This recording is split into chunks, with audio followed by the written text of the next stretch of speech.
Depuis 12 ans, le Qatar est le plus grand stade du monde.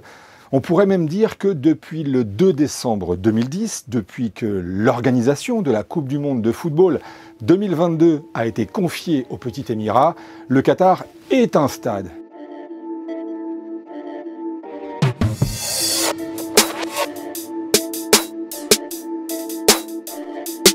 Imaginez un peu, 8 stades de 40 à 80 000 places sur un territoire de 11 500 km², à peine plus grand que le département de la Gironde. Sur les 8 stades qui accueilleront les matchs de la Coupe du Monde au Qatar, 6 ont été construits spécialement.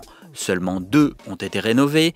Le stade Ahmed Ben Ali, construit en 2003 à Al Rayyan, dans la banlieue ouest de Doha, et le stade international Khalifa de Doha, sorti de terre en 1976, et autour duquel a été construite l'Académie Aspire et son célèbre dôme, destiné à être l'outil du développement du sport qatarien.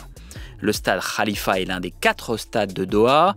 Le deuxième est le stade de l'éducation qui, comme son nom l'indique, a été construit sur le campus de la principale université du Qatar. Vient ensuite le stade Al Toumama, dont le dessin s'inspire du couvre-chef traditionnel porté dans les pays arabes.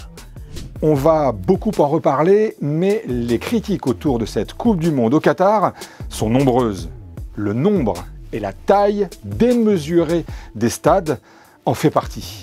Pour y répondre, au moins en partie, l'Émirat a décidé que la capacité de certaines enceintes, dont le stade Al Toumama, serait réduite après la compétition. Celui-ci, par exemple, perdra la moitié de sa capacité pour passer de 40 à 20 000 places, et les 20 000 sièges gagnés seront offerts à des pays en voie de développement. Encore plus économique et éco-responsable, le 4e stade de Doha disparaîtra, lui, carrément après la Coupe du Monde. Il sera démonté et les éléments récupérés serviront à initier d'autres projets.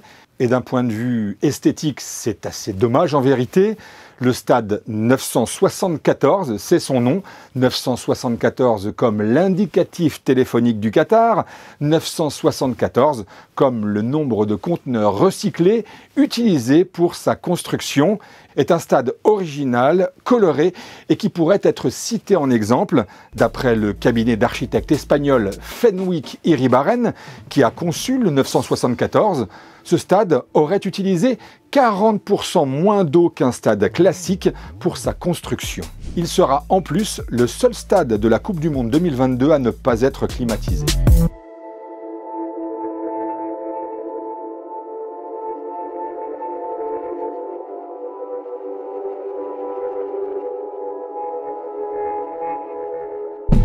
Ces initiatives écologiques ont été saluées, mais elles sont jugées largement insuffisantes par de nombreuses associations environnementales, notamment parce que si le Qatar avait promis un bilan carbone neutre pour sa Coupe du Monde, il n'a sans doute pas suffisamment investi dans les énergies renouvelables pour parvenir à cet équilibre.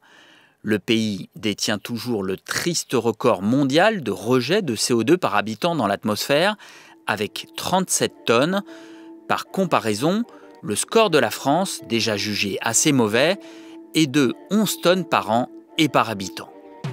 Le plus grand stade de la Coupe du Monde, qui est également le plus grand stade de la péninsule arabique avec ses 80 000 places, sera donc climatisé.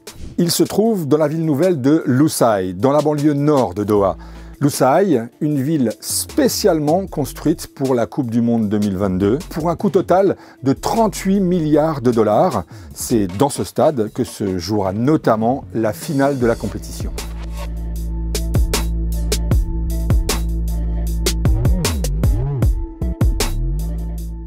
Les climatisations des stades ont été imaginées par Saoud Abdulaziz Abdul Ghani, un ingénieur aussi surnommé Dr Cool, qui aime expliquer que son système doit être considéré comme un héritage pour le Qatar. Car ce système ne devrait pas être utilisé pendant la Coupe du Monde, qui se joue en hiver sous des températures très supportables d'environ 25 degrés, mais seulement une fois la compétition terminée, pour des matchs qui devraient se jouer en été. Comme celle de tous les stades de la Coupe du Monde au Qatar, la pelouse du stade Al Baïd d'Al-Khor sera arrosée avec de l'eau potable.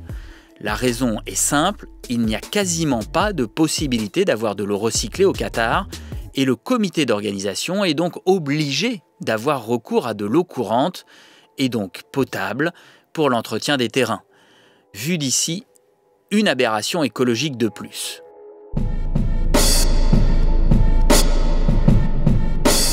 Le stade Al Bayt est le plus éloigné de Doha, une 60aine de kilomètres. Et puisque l'émir avait donné des crédits quasiment illimités aux architectes, ils ont pu laisser libre cours à leur imagination et Al Bayt est une vraie réussite esthétique. Il n'y aura pas un stade raté dans cette Coupe du Monde, mais celui-ci est absolument étonnant. Reproduction gigantesque d'une tente bédouine, il est un stade unique, sans aucun équivalent au monde, très loin des stades fonctionnels mais construits à la chaîne ces derniers temps en Europe. Le stade Al Janoub, le 8e et dernier stade de Qatar 2022, est peut-être encore plus incroyable. Il a été imaginé par l'architecte irakienne Zaha Hadid, figure dominante du courant déconstructiviste. Pour cette œuvre, Zaha Hadid, décédé d'une crise cardiaque en 2016, s'est inspiré des coques et des voiles des boutres, ces bateaux de pêche à la perle qui ont longtemps parcouru les côtes de la péninsule arabique.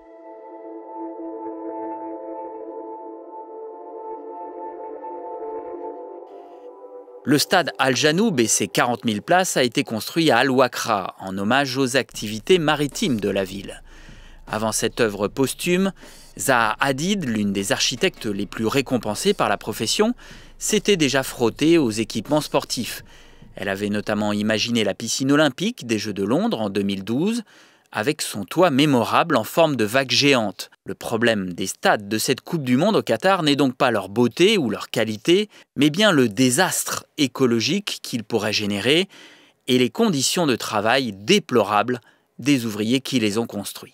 Le Guardian, le quotidien anglais, a estimé à 6500 le nombre d'ouvriers étrangers morts depuis 2012 et le début des travaux. Un chiffre à peu près impossible à confirmer, mais qui donne quand même un ordre d'idée. Les dirigeants du petit émirat contestent et dénoncent un Qatar bashing, mettent en avant leurs efforts pour s'aligner sur les standards occidentaux, de la création par exemple d'un salaire minimum à 250 $ par mois, de l'abandon de la kafala, le droit musulman qui régissait le droit du travail et qui était considéré par de nombreuses ONG comme une forme moderne d'esclavagisme. Ces efforts existent, mais le malaise demeure.